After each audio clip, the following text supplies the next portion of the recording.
Everyone, myself Hariom. Welcome to my YouTube channel pro SSC notes. आज हम लेके आए आपके लिए एक बेहतरीन सीरीज़ जो कि हमारा मॉडर्न हिस्ट्री का सीरीज़, जिसमें हम पीवाईक्यू बेस्ड शॉर्ट नोट्स करने वाले हैं और कुछ इंपॉर्टेंट फैक्ट्स और कॉन्सेप्ट्स आपके सामने लेकर आए हैं, जो कि जिसमें मेन फोकस दिए हैं इंपॉर्टेंट डेट्स पे। और ये नोट्स हमारा टॉपिक वाइज है और ये नोट्स जो है हमारा वो 100 पेजेस, ऑलमोस्ट 100 पेजेस का है, जिसमें आपको कंप्लीट मॉडर्न हिस्ट्री के बारे में बताया जाएगा। मॉडर्न हिस्ट्री के इंपॉर्टेंट फैक्ट्स, इंपॉर्टेंट डेट्स के बारे में बताया गया है। तो चलिए आज का लेक्चर हम विदाउट वेस्टिंग आवर टाइम शुरू करते हैं।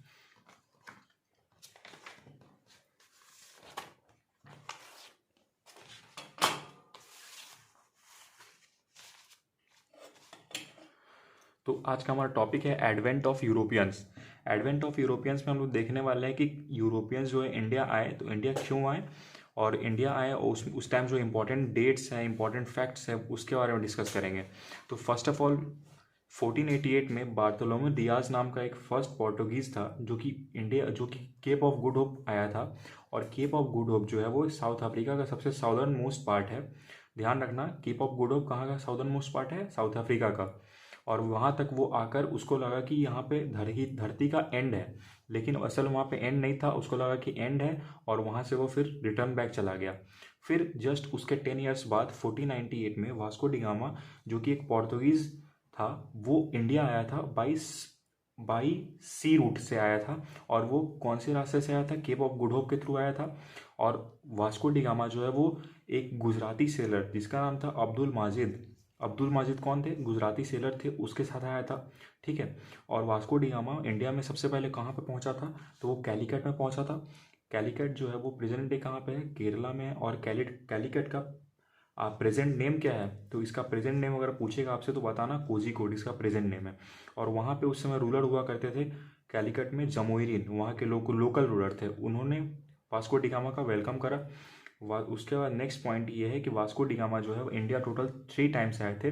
1498 में आए थे, फिर 1501 में और फिर 1524 में। 1524 में वास्को डिगामा की यहाँ पे मृत्यु हो जाती है इंडिया में ही, कालीकट के अंदर। तो ये भी आप लोग ध्यान रखना। फिर 1500 में पैब्लो एल्वेरेस कैब्रेल, जो कि सेकेंड पोर्तुगीज़ थे जो इंडिया आए थे। ठीक है, ये ध्यान रखना आप लोग। तो यहाँ तक कोई दिक्कत नहीं होगा आप लोगों को, यहाँ तक इंपॉर्टेंट डेट्स फैक्ट्स याद हो गए होंगे। फिर नेक्स्ट टॉपिक है हमारा इस्टेब्लिशमेंट ऑफ यूरोपियन कंपनीज। ठीक है, तो सबसे पहले पोर्तुगीज़ ईस्ट इंडिया कंपनी के बारे में देखते हैं। ये कहाँ की कंपनी थी? पोर्तुगाल की कंपनी थी। ठीक है, कौन से ईयर में इस्टेब्लिश हुआ था? 1498 में। इसका हेडक्वार्टर कहाँ था? इसका हेडक्वार्टर था कैलीकट। ठीक है। फिर सेकंड कंपनी थी जो कि इस्टेब्लिश हुई थी, English east India company, Britain की कंपनी थी 1600 में। यानी कि इसका अगर डेट पूछे तो 31 दिसंबर 1600 में ये इस्टेब्लिश हुआ था। इसका हेडक्वार्टर सूरत। ठीक है। नेक्स्ट कंपनी जो है वो हमारा डच ईस्ट इंडिया कंपनी है, जो कि नीदरलैंड की कंपनी थी। 1602 में इसका इस्टेब्लिशमेंट ईयर था। और इसका हेडक्वार्टर कहाँ पे है? तो इंडोनेशिया में एक जगह पड़ती है बताविया, वहाँ पे वो इसका हेडक्वार्टर था। ठीक। फिर डेनिश ईस्ट इंडिया कंपनी, जो कि डेनमार्क की कंपनी थी, 1616 में इसका इस्टेब्लिशमेंट हुआ था। और इसका हेडक्वार्टर कहाँ पे था? तो बंगाल में सुतानुती, ये एक बंगाल में उस टाइम विलेज हुआ करती थी, वो इसका हेडक्वार्टर था। ठीक है। फिर फ्रेंच ईस्ट इंडिया कंपनी, जिसका जो फ्रेंच की कंपनी थी, और इसका इस्टेब्लिशमेंट ईयर हुआ था 1664 में। ठीक है, ये एक गवर्नमेंट कंपनी थी, ध्यान रखना आप लोग। इसका हेडक्वार्टर कहाँ पे है? तो सूरत में। ठीक है। तो आई होप आपको फर्स्ट स्लाइड हमारा समझ में आ गया होगा। और हम लोग अब नेक्स्ट पेज नंबर 2 पे चलते हैं, जिसमें हमारा अब पहले हम लोग क्या देखें कि इस्टेब्लिशमेंट कब हुआ। इस्टेब्लिशमेंट ऑर्डर हम लोग देखा। ध्यान रखना, इस्टेब्लिशमेंट ऑर्डर और फैक्ट्री का जो ऑर्डर है उसमें आप लोग कंफ्यूज मत होना। तो अब हम लोग देखते हैं first factory of European companies in India. तो पहली कंपनी थी पोर्तुगीज ईस्ट इंडिया कंपनी, जिसका हेडक्वार्टर जिसने अपना पहला फैक्ट्री वो कैलीकट में इस्टेब्लिश करा था 1503 में। डच ने अपना पहला फैक्ट्री मसूलीपट्टनम में इस्टेब्लिश करा था 1605 में। फिर इंग्लिश ने सूरत में पहला फैक्ट्री इस्टेब्लिश करा था 1612, या फिर कहीं कहीं आपको 1613 देखने को मिलता है। डेनिस, जो कि डेनमार्क की कंपनी थी, इसका पहला फैक्ट्री ट्रैंक्यूबार, जो कि तमिलनाडु में है हमारा, 1620 में इसका हेडक्वार्टर मतलब पहला फैक्ट्री इस्टेब्लिश करा था। फिर हमारा अगला फ्रेंच कंपनी जो है उसका फर्स्ट फैक्ट्री कहाँ पे था? सूरत में। और इस्टेब्लिशमेंट ईयर कब कब हुआ था इस्टेब्लिश? 1668। तो ये था हमारा फैक्ट्री का ऑर्डर। और पहले देखें हम लोग क्या, पहले हम लोग देखे हैं कि कंपनी कब इस्टेब्लिश हुई उसका ईयर। दोनों में डिफरेंसेज है, तो इसमें आप कंफ्यूज मत होना, इस दोनों का आप अच्छे से देख लेना एक बार। फिर हमारा अब जानते हैं कि पोर्तुगीज़ के बारे में। पोर्तुगीज़ के बारे में जानते हैं, तो पोर्तुगीज़ के सबसे पहले गवर्नर कौन थे? तो फ्रांसिस्को डी अल्मीडा। अल्मीडा का जो टाइम पीरियड है वो कब से कब तक का है? 1505 से लेकर के 1509 तक का है। ध्यान रखना आप लोग, ये फर्स्ट गवर्नर थे। इसका पहला पॉइंट क्या है? फर्स्ट गवर्नर थे। दूसरा पॉइंट क्या है इसका कि फ्रांसिस्को डी अल्मीडा ने जो हेडक्वार्टर चूज़ किया था वो कोचीन को बनाया था। ठीक है, उसके बाद अगला क्वेश्चन आपसे पूछता है, प्रीवियस क्वेश्चन में आप देखोगे अगर मेरे नोट्स पढ़ने के बाद, तो उसमें आप कभी देखोगे एडवेंट ऑफ यूरोपियंस के अगर आप क्वेश्चन लगाओगे तो उसमें पूछा होगा आपसे कि blue water policy is related with which governor. तो आपको टिक करना है वहाँ पे Francisco de Almeida. Francisco de Almeida ने ही ब्लू वाटर पॉलिसी लाई थी। ठीक है, नेक्स्ट पॉइंट है हमारा, बैटल्स कौन कौन सी लड़ी गई थी? तो बैटल ऑफ चॉल, ये उतनी इंपॉर्टेंट बैटल है नहीं, जो कि 1508 में लड़ी थी अल्मीडा ने, और उस टाइम ये हार गए थे। ठीक है, फिर बैटल ऑफ द्यू लड़ते हैं उसके जस्ट नेक्स्ट ईयर 1509 में। इसमें क्या होते हैं, इसमें ये जीत जाते हैं, ध्यान देना। अब हम लोग देखते हैं जो कि पोर्तुगीज़ का सेकंड फैक्ट्री जो है, सेकंड फैक्ट्री वो कहाँ पे इस्टेब्लिश करा था? कन्नौर में। ये जो पॉइंट है ये प्रीवियस ईयर में पूछा हुआ क्वेश्चन है, इसलिए मैंने इसको ऐड ऑन कर रखा है। ठीक है, तो आप लोग भी अपना देख लेना, इसको ऐड ऑन कर लेना। अब नेक्स्ट स्लाइड पे हम लोग फिर आते हैं, अगले पेज पे आते हैं हम लोग। अगला पेज है हमारा, अगले गवर्नर आते हैं हमारे अल्फोंसो डी अल्बुकर्क। पहले गवर्नर पोर्तुगीज़ के फर्स्ट गवर्नर कौन थे? Francisco de Almeida. और नेक्स्ट गवर्नर आते हैं, दूसरे गवर्नर कौन थे? वो अल्फोंसो डी अल्बुकर्क। अल्बुकर्क का जो टाइम पीरियड है वो है 1509 टू 1515। ठीक है, 1515। ये सेकंड पोर्तुगीज़ गवर्नर थे। कौन? Alfonso de Albuquerque. इन्हीं को बोला जाता है real founder of Portuguese power in India. ये पॉइंट आप ध्यान रखना। अगर आपसे पूछेगा फर्स्ट गवर्नर ऑफ पोर्तुगीज़ तो वो हो जाएंगे फ्रांसिस्को डी अल्मीडा। लेकिन अगर आपसे पूछता है real founder of Portuguese power in India, तो उसका आंसर क्या हो जाएगा? Alfonso de Albuquerque. ठीक है, इन्होंने ही करताज सिस्टम इंट्रोड्यूस करा था। और 1510 में, ये इंपॉर्टेंट पॉइंट है, 1510 में यानी कि 1510 में इन्होंने गोवा को कैप्चर करा था। बीजापुर के शासक रूलर कौन थे उस समय? तो यूसुफ आदिल शाह से इन्होंने गोवा को कैप्चर करा था। फिर इन्होंने क्या करा था? पोर्तुगीज़ मैन को बोला था कि आप इनकरेज किया था, प्रोत्साहित किया था कि आप इंडियन वुमेन से शादी करें। ठीक है, ये भी इंपॉर्टेंट पॉइंट है आपका। फिर इन्होंने पॉलिसी ऑफ इम्पेरियलिज्म इंट्रोड्यूस करा था। पूछेगा कि policy of imperialism is associated with which Portuguese governor? तो अल्फोंसो डी अल्बुकर्क। ध्यान रखना आप लोग। और इन्होंने क्या करा था, अगला काम क्या करा था कि इन्होंने गोवा में जो सती सिस्टम चलती हिस्ट्री में चलती थी पुराने ज़माने में, उसको बैन करा था। ठीक है, ये था सेकंड गवर्नर के बारे में। अब हमारे नेक्स्ट गवर्नर, थर्ड गवर्नर जो कि है वो हमारे कौन है? नीनो डा कुन्हा। तो नीनो डा कुन्हा के बारे में जानते हैं हम लोग। 1529 से लेकर के 1538 तक इनका टाइम पीरियड रहता है। 1530 में इन्होंने क्या करा था, जो कोचीन, जो कि अल्मीडा के समय हेडक्वार्टर हुआ करती थी पोर्तुगीज़ की, उसको रिप्लेस करके गोवा को बनाया था इन्होंने अपना हेडक्वार्टर। ठीक है, और 1534 में इन्होंने दीव और बेशिन, जो कि बहादुर शाह से इन्होंने क्या, जो गुजरात के उस समय रूलर थे बहादुर शाह, उनसे क्या करा था? दीव और बेशिन को एक्वायर करा था, मतलब कब्जा कर लिया था। ठीक है, तो ये था हमारा तीनों पोर्तुगीज़ गवर्नर के बारे में। अब देखते हैं हम लोग कि जो पोर्तुगीज़ इंडिया आए तो अपने साथ कुछ ना कुछ तो लाए होंगे। तो क्या क्या लाए, तो ध्यान रखना, वो अपने साथ क्या लाए? मेज़ लाए, मक्का लाए थे, कैश्यू काजू लाए थे, ऑरेंजेस लाए थे, पपाया, पाइनएप्पल, पोटैटो, आलू भी लाए थे, टोबैको। जो इंडिया में जो टोबैको आया वो किसका देना है? वो पोर्तुगीज़ का ही देना है। टोमेटो किसका देना है? वो पोर्तुगीज़ का ही देना है। चिली जो मिर्च होती है वो भी किसका देना है? तो वो भी पोर्तुगीज़ का ही देना है। और ये पॉइंट इंपॉर्टेंट है, ध्यान रखना। क्या है पॉइंट? तो पूछेगा कि प्रिंटिंग प्रेस जो आया था इंडिया में वो सबसे पहले कौन से यूरोपियन मतलब जो प्रिंटिंग प्रेस है वो सबसे पहले पोर्तुगीज़ नहीं लाया था। कहाँ पे? तो गोवा में लाया था 1556 में। ठीक है, तो यहाँ तक ये थर्ड स्लाइड आपको आई होप क्लियर हो गया होगा।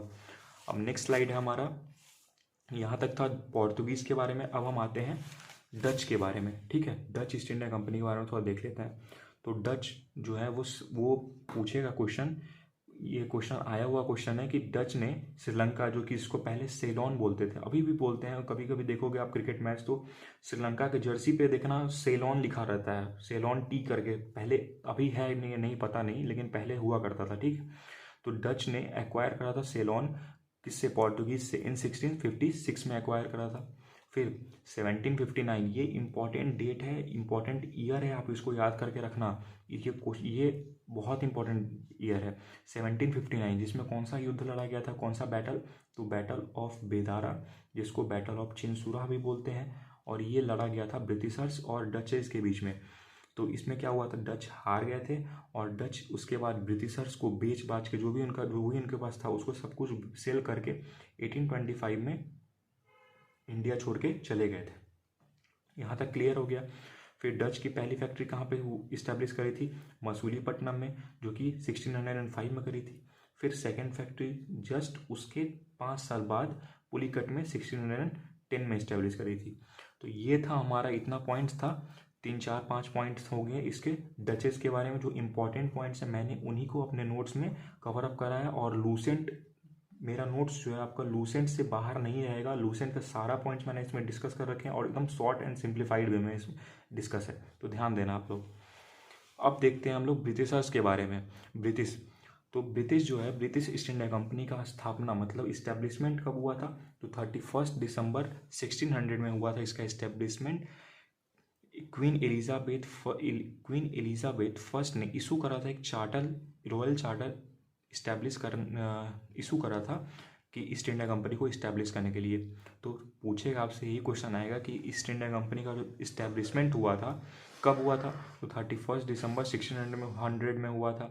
पूछेगा आपसे एक और, फिर नेक्स्ट क्वेश्चन में पूछेगा आपसे कि जब ईस्ट इंडिया कंपनी का, इंग्लिश ईस्ट इंडिया कंपनी का जब इस्टेब्लिशमेंट हुआ था उस समय मुगल किंग कौन थे? तो अकबर थे।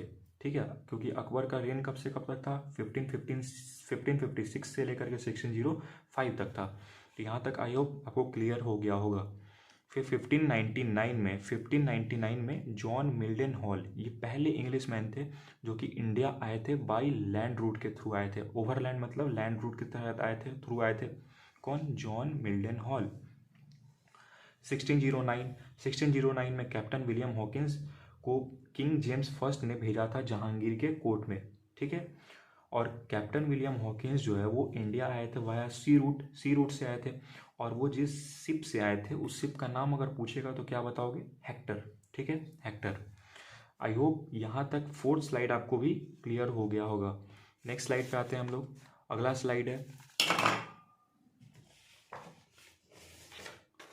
नेक्स्ट स्लाइड है हमारा पेज नंबर 5। ठीक है, स्लाइड नंबर 5। अब नेक्स्ट पॉइंट क्या है? 1612। ये देख रहे हो ना, 1612, ये भी इंपॉर्टेंट ईयर है क्योंकि ये इंपॉर्टेंट बैटल है, battle of Swally. Battle of Swally, Swally ध्यान रखना, स्वाली जो पूछेगा, स्वाली अभी प्रेजेंट है सूरत में पड़ता है, सूरत वाले इलाकों को ही बोलते हैं स्वाली। उस टाइम क्या हुआ था कि पोर्तुगीज़ के पास भी पावर थी, और ब्रिटिश इमर्जिंग, मतलब उस समय पावर में आ रही थी। तो ब्रिटिशर्स चाह रही थी अपना फैक्ट्री जो है सूरत में इस्टेब्लिश करने का, लेकिन उनके लिए मेन कांटा कौन था? पोर्तुगीज़ थे। इसलिए वो पोर्तुगीज़ से बैटल लड़ते हैं, बैटल ऑफ स्वाली सूरत के लिए लड़ते हैं। सूरत में फैक्ट्री इस्टेब्लिशमेंट के लिए वो बैटल लड़ा जाता है ब्रिटिशर्स और पोर्तुगीज़ के बीच में। तो ब्रिटिशर्स इसमें जीत जाते हैं और पोर्तुगीज़ हार जाती है। ठीक है, फिर 1613 में first factory east India company ने इस्टेब्लिश करी थी, कहाँ पे? सूरत में, after the battle of Swally के बाद 1613 में। 1615 में क्या होता है? 1615 में इंग्लिश के एक राजदूत, एम्बेसडर मीन्स राजदूत आते हैं, जिनका नाम था सर थॉमस रो, जो कि जहांगीर के कोर्ट में आते हैं और उनसे बोलते हैं कि भैया मुझे परमिशन दे दो, मुझे फैक्ट्री ओपन करना है। कहाँ पे? आगरा, अहमदाबाद और भरूच में, यहाँ पे हमको फैक्ट्री इस्टेब्लिश करने का परमिशन दे दो। फिर 1616 में क्या होता है कि पहला फैक्ट्री जो है वो साउथ इंडिया में इस्टेब्लिश करते हैं इंग्लिश ईस्ट इंडिया कंपनी। कहाँ पे? मसूलीपट्टनम में। अंडरस्टैंड, मसूलीपट्टनम में करते हैं। ठीक, 1639 में, ये भी इंपॉर्टेंट ईयर है, पूछेगा आपसे कि इस इंग्लिश ईस्ट इंडिया कंपनी ने मद्रास फैक्ट्री कब ओपन करी थी?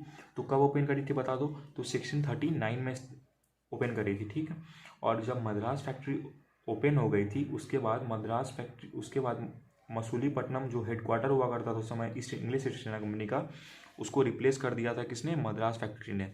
और मद्रास फैक्ट्री में ही फोर्ट सेंट जॉर्ज को इस्टेब्लिश करा गया था। फोर्ट सेंट जॉर्ज कहाँ पे है, मद्रास फैक्ट्री में ही है, ठीक है। अब नेक्स्ट ईयर है हमारा 1662। 1662 में होता ये है कि ब्रिटेन के उस समय किंग हुआ करते थे चार्ल्स टू, ठीक है। तो चार्ल्स टू ब्रिटेन के किंग हुआ करते थे, उनसे शादी हो जाती है, मैरिज हो जाती है किसकी, तो पोर्तुगीज़ की प्रिंसेस जिनका नाम था कैथरीन बेरगेंजे, ठीक है, उनसे क्या हो जाती है, उनकी विवाह हो जाती है।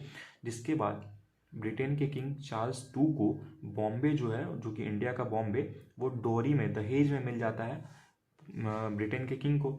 उसके बाद ब्रिटेन के किंग करते क्या है, तो वो इंग्लिश ईस्ट इंडिया कंपनी को जो है वो ब्रिटेन बॉम्बे यानी कि बॉम्बे लीज पे दे देते हैं $10 के रेंट पे, ईयरली रेंट पे क्या दे देते हैं, लीज पे दे देते हैं, ठीक है। ये पॉइंट आप लोग ध्यान रखना।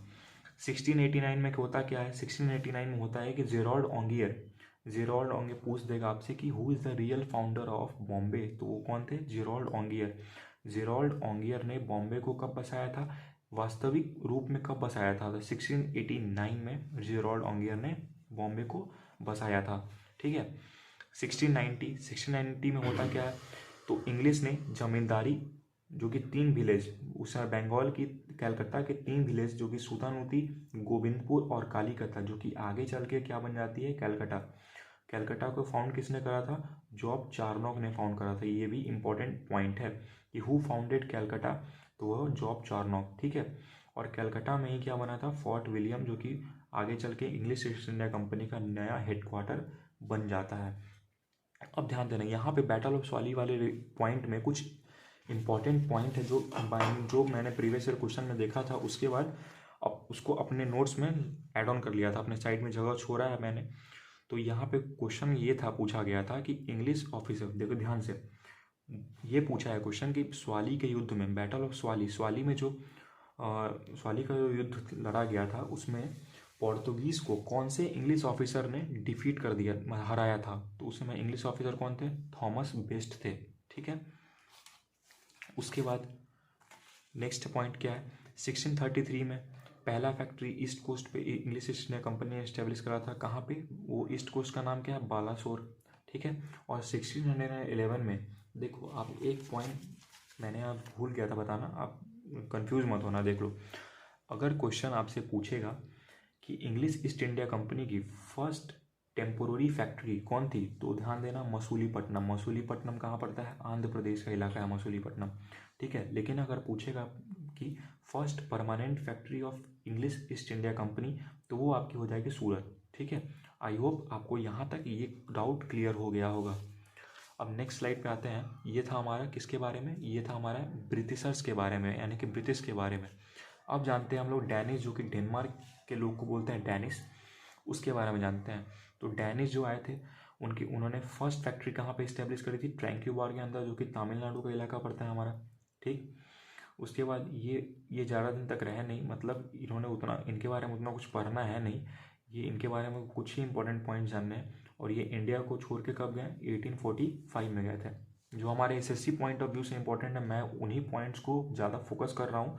सो आप लोग ये मत बोलना कि इसके पीछे की कहानी बताओ, क्योंकि फैक्ट्स ही आएंगे एग्जाम में, कहानी नहीं आने वाली है। और जो इंपॉर्टेंट फैक्ट्स है आप इसको कर लो, इसके बाद आप प्रीवियस ईयर लगाओ। अगर इसमें से आपको मैक्सिमम नंबर ऑफ क्वेश्चंस आपको लगेंगे इसमें से, क्योंकि मैंने खुद रियलाइज़ करा है, ठीक है। आई होप और आप इस वीडियो को देखोगे, उसके बाद आपको खुद पता चलेगा कि क्या करना है क्या नहीं, मैं सही बोल रहा हूँ या गलत बोल रहा हूँ। अब ध्यान देना, यहाँ पे डैनिश के बारे में देख लिए, अब देखते हैं फ्रेंच के बारे में। फ्रेंच जो है वो फ्रांस के लोगों को बोलते हैं फ्रेंच। तो ध्यान देना, फ्रेंच ईस्ट इंडिया कंपनी का इस्टेब्लिशमेंट कब हुआ था, कौन से ईयर में हुआ था, तो 1664 में हुआ था इस्टेब्लिशमेंट ऑर्डर। क्वेश्चन आपसे ऐसे नहीं पूछेगा, एसएससी है ये, घुमा फिरा क्वेश्चन पूछता है, एग्जामिनर ऐसे क्वेश्चन पूछेगा आपसे कि फ्रेंच ईस्ट इंडिया कंपनी जब इस्टेब्लिश हुई थी उस टाइम फ्रेंच के मतलब फ्रांस के किंग कौन थे, तो लुइस 14 थे, ठीक है। ध्यान देना, लुइस 14 थे। और ध्यान देना, इंग्लिश ईस्ट इंडिया कंपनी जो है वो एक प्राइवेट कंपनी है, लेकिन फ्रेंच ईस्ट इंडिया कंपनी कैसी एक कंपनी है, वो फ्रेंच गवर्नमेंट यानी कि गवर्नमेंट कंपनी है, फ्रांस की गवर्नमेंट कंपनी है, ठीक है। अब ध्यान देना, ये इंपॉर्टेंट पॉइंट है। फ्रेंच के गवर्नर कौन थे उस समय? Joseph François Dupleix. ये पहले यूरोपियन थे जो कि इंडिया के, अगर मान लो इंडिया के राजाओं में झगड़ा हो रहा है, उसके बीच में पॉलिसी ऑफ इंटरवेनिंग करने का काम सबसे पहले किस गवर्नर ने करा था? तो ड्यूप्लेक्स साहब ने करा था। ड्यूप्लेक्स ये फ्रेंच के बहुत पावरफुल गवर्नर थे उस टाइम के। वही है कौन? Joseph François Dupleix. ठीक है, अब ध्यान देना, फ्रेंच ने अपनी पहली फैक्ट्री कहाँ पे इस्टेब्लिश करी थी? सूरत के अंदर इस्टेब्लिश करी थी 4 साल बाद, इस्टेब्लिशमेंट के 4 साल बाद, यानी कि 1668 में। उस टाइम कौन थे गवर्नर? फ्रैंकोइस कैरॉन। फ्रैंकोइस कैरॉन ने इस्टेब्लिश करी थी। ठीक है, 1669 में मसूलीपट्टनम फैक्ट्री की इस्टेब्लिशमेंट करी। 1673 में पौंडीचेरी में फैक्ट्री इस्टेब्लिश करा था। तो यहाँ तक आज का टॉपिक हमारा यहीं तक ख़त्म होता है। आई होप आपको मेरी लेक्चर पसंद आई होगी और मैं इस सीरीज़ को कंटिन्यू करूँगा। तो आप लोग भी मेरे साथ इस सीरीज़ को कंटिन्यू करो और खुद से अपने हैंड रिटन नोट्स बनाओ, क्योंकि पीडीएफ आपको काम नहीं आने वाला है, आपको नोट्स से आपके काम आएगा। आपके जब आपका जब एग्जामिनेशन टाइम नज़दीक आएगा, उस टाइम आपको नोट्स रिवाइज करने में आसानी होगी, ना कि पीडीएफ काम देगा आपको। तो आई होप मेरा लेक्चर आपको बहुत पसंद आया होगा। तो जल्दी से मेरे इस प्यारे ब्यूटीफुल चैनल जो कि मेरा है प्रो एसएससी नोट्स, इसको आप चैनल को सब्सक्राइब कर लें और नोटिफिकेशन को ऑन कर ले और बेल आइकन को प्रेस कर दे, ताकि मेरा जो भी अपकमिंग वीडियोस होगा वो आप तक पहुंचता रहेगा। तो थैंक यू।